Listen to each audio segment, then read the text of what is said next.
Hello everyone, welcome to Vidya bridge. मेरा नाम है डॉक्टर छवि मिश्रा।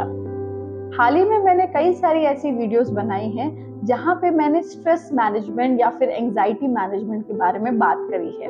हाल ही में मैंने एक वीडियो बनाई थी जिसमें मैंने माइंडफुलनेस प्रैक्टिस करने की सलाह दी थी। साथ ही में उसमें मैंने ये भी कहा था कि अगली वीडियो में मैं आखिरकार ये माइंडफुलनेस होता क्या है इसके बारे में एक डिटेल्ड वीडियो बनाऊंगी।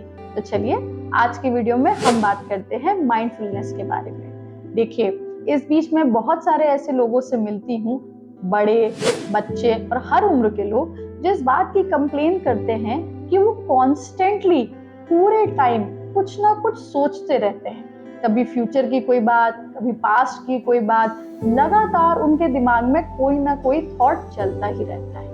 अब mindfulness basically is an art of managing these thoughts. हम कभी भी पास्ट या फिर फ्यूचर की बात सोचेंगे तो डेफिनेटली हमें स्ट्रेस होगा। इसीलिए हमें माइंडफुलनेस प्रैक्टिस करने की बहुत ज्यादा जरूरत है। अब mindfulness is actually a thing which asks you to stay in the present. ये चाहता है कि आप करेंटली इस वक्त इस समय जो काम कर रहे हैं उस पर पूरा फोकस रखें। जैसे एक छोटा सा एग्जाम्पल देती हूँ।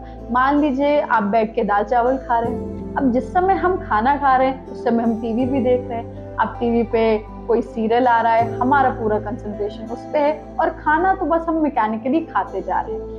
ये एक काफी गलत तरीका है और ये पर्टिकुलर चीज माइंडफुलनेस के एकदम अगेंस्ट है।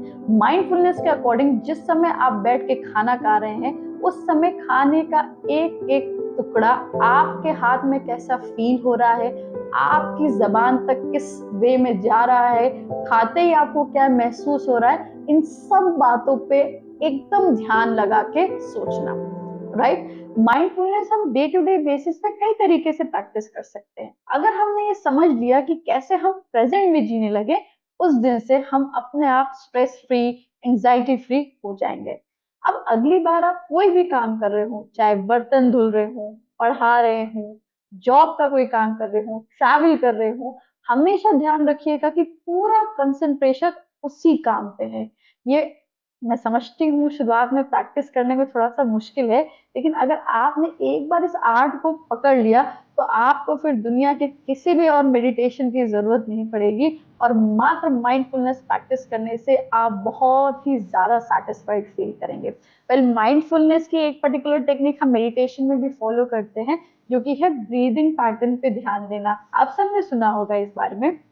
मैं सजेस्ट करूंगी कि आप सबसे पहले शुरुआत करिए अपने ब्रीदिंग पैटर्न पे ध्यान देने से और फिर धीमे धीमे डे टू डे एक्टिविटीज में माइंडफुलनेस प्रैक्टिस करने से आगे अपनी बात को बढ़ाइए।